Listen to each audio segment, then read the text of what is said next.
नमस्कार। प्रस्तुत है आज का चिंतन।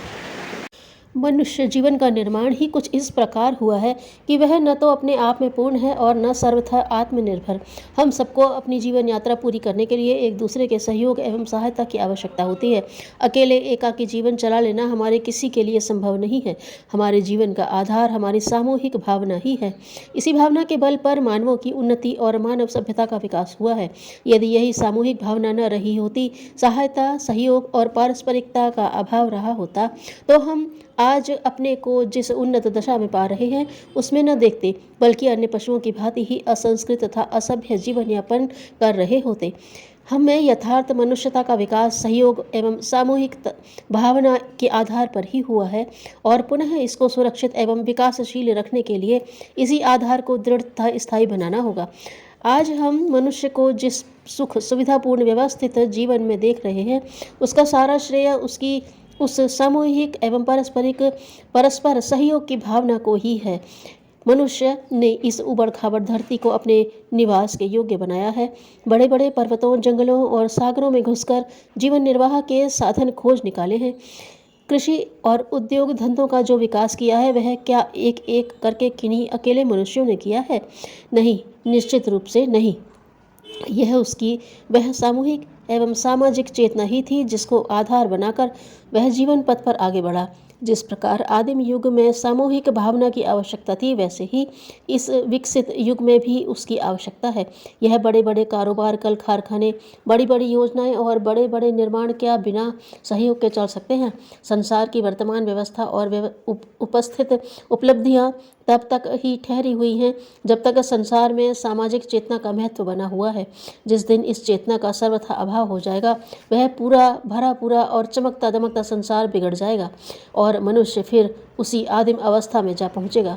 मनुष्य तब ही तक मनुष्य रूप में रह रहा है जब तक उसकी सामाजिक चेतना सुरक्षित है, उसकी भावनाएं व्यापक एवं सार्वभौमिक हैं। अपने अस्तित्व के इस आधारभूत तथ्य का त्याग करते ही मानव सभ्यता का प्रलय हो जाएगा और आदिमकालीन बर्बर युग का शुभारंभ हो जाएगा। अब ऐसी स्थिति में जो मनुष्य केवल अपने तक ही सीमित रहकर व्यक्तिगत हानि लाभ पर ही दृष्टि रखता है, वह समाज का विरोधी, उसका शत्रु और अहित चिंतक है। सामाजिक चेतना ही मनुष्य में मनुष्यता का लक्षण है। वैसे वह भी अन्य जीवों की तरह ही एक जीव है। हम सब अब एक सभ्य संसार के सुसंस्कृत मानव समाज के सदस्य हैं। इस सत्य से न तो इनकार किया जा सकता है और न सहज दायित्व से त्यागपत्र दिया जा सकता है। अस्तु हम सब अपने इस महान दायित्व का पालन करने के लिए विवश हैं। अब तो जो दायित्व अनिवार्य है, अपरिहार्य है, तो उसको खुशी खुशी क्यों न निभाया जाए। हम क्यों न एक शिष्ट, सभ्य और सच्चे नागरिक बने। इसी में हमारी और हमारे समाज की शोभा है, सुरक्षा और स्वस्ति है। हम सब सच्चे और अच्छे नागरिक हैं। इसको प्रमाणित करने के लिए हमारा कर्तव्य है कि हम अपनी व्यक्तिगत सुख सुविधा और मान प्रतिष्ठा के लिए समाज पर ऐसा कोई आघात न करें जिससे उसकी शक्ति क्षीण हो, उसमें विशृंखलता एवं निर्बलता आए। ऐसा कोई भी काम करना हमारे लिए सर्वथा अवांछनीय है जिससे समाज में अशांति एवं असुरक्षा की भावना को वृद्धि मिले। हमारा नैतिक, सामाजिक तथा धार्मिक कर्तव्य है कि हम अपने सुख को पीछे रखकर समष्टिगत मंगल की कामना करें, स्वार्थ को त्याग कर परमार्थ को ग्रहण करें। सच्ची नागरिकता की उपलब्धि संग्रह में नहीं, त्याग में है। समाज के लिए व्यक्तिगत भोगों और विलास लिप्साओं का त्याग उसको परिपुष्ट बनाता है।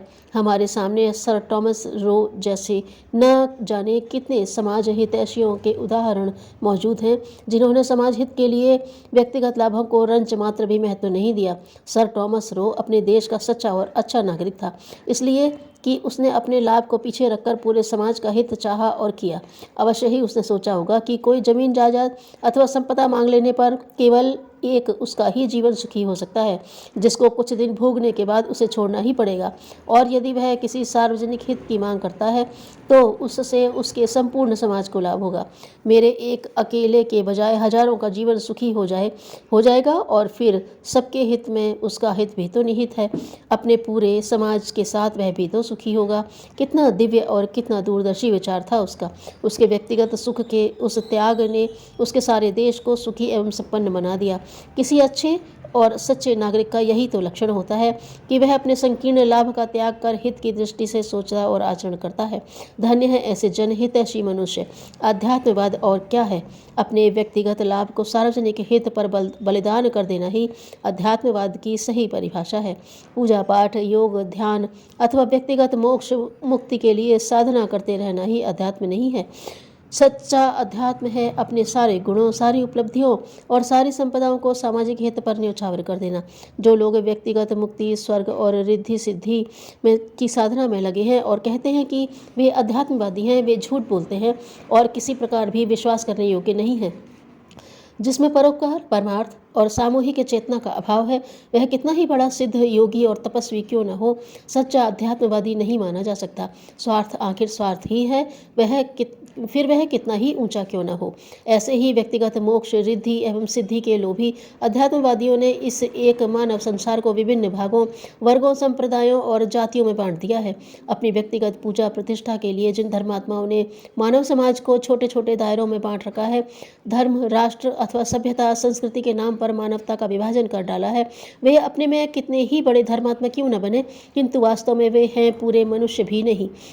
सच्चे धर्म का भाव समस्त मानव जाति को एक कुटुंब, एक परिवार बनाने में है, न कि उसको खंड खंड कर डालने में। अपने निजी व्यक्तिगत लाभ को समाज के हित पर बलिदान कर देना सबसे बड़ा धर्म है, सबसे बड़ी सिद्धि है। मनुष्य का कल्याण इसी में है कि वह नश्वरता का छोड़कर शाश्वत को अपनाए, उसकी ही उपासना करे और उसी में आस्था विश्वास को स्थिर करे। जिस प्रकार शरीर और आत्मा के बीच शरीर का नहीं आत्मा का महत्व है, शरीर नश्वर है और आत्मा अमर, उसी प्रकार व्यक्ति और समाज के बीच व्यक्ति का नहीं समाज की महत्ता है। व्यक्ति नश्वर है और समाज शाश्वत। व्यक्ति नित्य ही मरते और मिटते रहते हैं, फिर पैदा भी होते हैं और फिर मरते रहते हैं, किंतु समष्टिगत जीवन सदा अखंड एवं अनश्वर है। वह अनंत है और सदा चलने वाला है। व्यक्तिगत जीवन बरसाती बाढ़ की तरह कुछ समय के लिए अस्तित्व में आता है और जल्दी ही समाप्त हो जाता है, किंतु समाज सदा एक रस उस पर्वतीय नदी की तरह है जिसका स्रोत अक्षय है, अनंत है। सामाजिक जीवन ही सत्य एवं सारभूत जीवन है। व्यक्तिगत जीवन अचिर एवं असत्य है, किंतु यह अचिर एवं असत्य जीवन भी सामाजिक जीवन में मिलकर अजर, अमर एवं अनंत बन जाता है। बढ़ते हुए अनाचार का नाम ही कलयुग का विस्तार है। धन्यवाद।